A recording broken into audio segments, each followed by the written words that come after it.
Welcome back to Good Day Northern Michigan. It has been a banner year for your Detroit Lions, and as of this past weekend, the One Pride has locked down a playoff spot, and there's no better time to discuss the long and rocky road to how we got here. Years and years and years in the making. No one better to talk about it with us than author Bill Morris. Bill, thanks so much for being here, and thanks for being a Lions fan. Well, thanks for having me, guys. Tell us about your book and kind of your exploration of this history of the team. Well, it started off with my father, actually. He worked at Ford Motor Company for 17 years when I was a boy. And in his later years, I sat down with him and tape recorded his life story. And a lot of that story involved not only the Ford Motor Company, but his relationship with William Clay Ford, the youngest grandson of Henry Ford, who bought the Detroit Lions in 1963 while my dad was his personal executive assistant. Bill Ford called him my PR guy, kind of like my boy Friday. But they traveled together and drank together and worked together. And my dad was very involved with the Continental Mark II, which Bill Ford did. And then when he was there when Bill Ford bought the team. So my dad had a lot of memories, and I went back and revisited those a couple of years ago when Sheila Ford Hamp, Bill Ford's daughter, was given reins of the team by her mother, Martha Firestone Ford. This was about 4 years ago. And I dusted off those old interviews and realized, I think I've got a book here. And so I started piecing it together. And then as I was writing it, the Lions suddenly turned things around. So it was a very interesting journey for me as both a fan and as a writer. One of the common things we hear from Lions fans is, you've been through a lot of struggles. Oh, yeah. This has not always been the road to glory that this year has been, and even last year with the success of the team starting to turn things around, but really a lot of ups and downs, and it takes a true diehard fan to stick with a team through those ups and downs over the years, Bill. Yeah, well, the Lions fans are probably the most ardent of any fan in the NFL, and they're finally getting rewarded for sticking with the team through all those years. I dedicated the book to the people of Detroit, and including the Lions fans, because they've been through so many ups and downs, and they've stuck with the team. Boy, I got to say, my original title, I thought I was going to write a book about futility because the history's got so much futility and misery in it. And my original title was Natural Born Losers. But then as I was writing it, as I say, they turned things around. Dan Campbell and Brad Holmes came in and hired a bunch of good assistant coaches. They drafted great players. And I came up with a new title, The Lions Finally Roar, which I lifted from a headline in the Detroit Free Press back in the 1960s after they'd beaten the 49ers. And I remember that from my boyhood. So that wound up being my title, The Lions Finally Roar. And that's exactly what they're doing right now.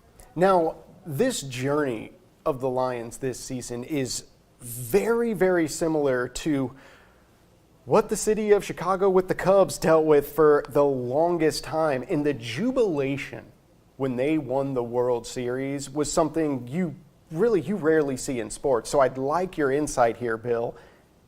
How are the Lions going to react? How's Detroit going to react? Well, I think the city's going to go nuts. I mean, I was there for the draft back in April, and I couldn't believe the throngs of people. It was like 750,000 people converged on the city for 3 days.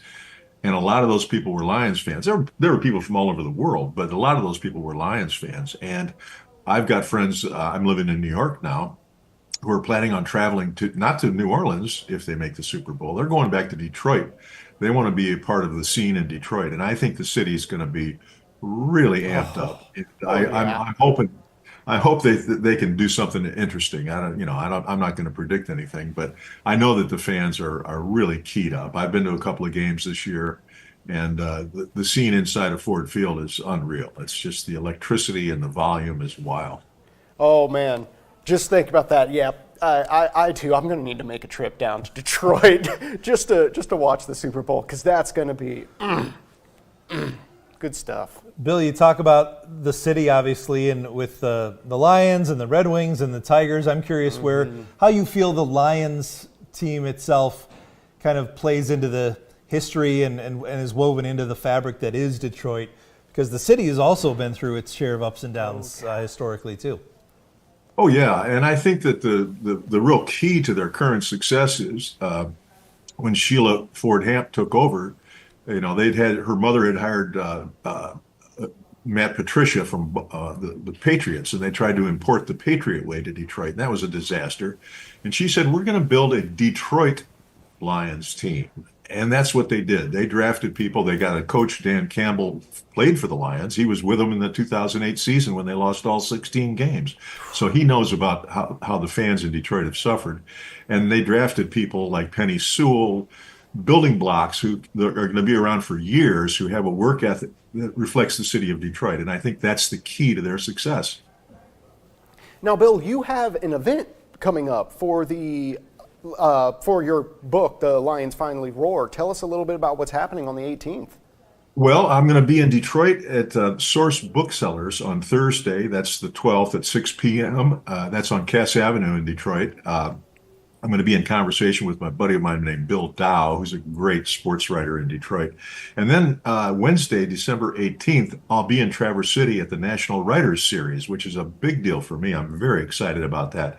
That's at 7 o'clock on the 18th. And I'm told that the Cambria Suites Hotel has some nice deals if people want to travel to town for the event. And I'm really excited about that. That's going to be on the 18th at 7 o'clock at the Opera House in Traverse City. Bill, I've got to imagine this book gets more and more fun to think about the more and more times the Lions bring home a victory. Yeah, I mean, the 11-game winning streak right now is unheard of. I mean, Oh, yeah. they're already in uncharted territory. So, depending on how the playoffs play out, we're in for something here. Yes, we are. Now, Bill, we have less than a minute together. Where can people go if they don't have the ability to come out to the event on the 18th? How can they purchase The Lions Finally Roar and get more information on yourself, sir? Well, there's a video link to the event. If you go to the National Writers Series, you'll see that you can attend the event virtually. And the book is available anywhere. I know it's at Petoskey, McLean and Aiken, a couple of bookstores in Traverse City, Detroit, and of course online, Amazon. You can get the book anywhere. If you can't make it to the event on the 12th, it's possible to see it sitting in your own home virtually. So there's a lot of ways to get involved, and I hope people will turn out. Author Bill Morris, the book is The Lions Finally Roar. Bill, great to chat with you. Thanks so for giving much. us some of your time this morning.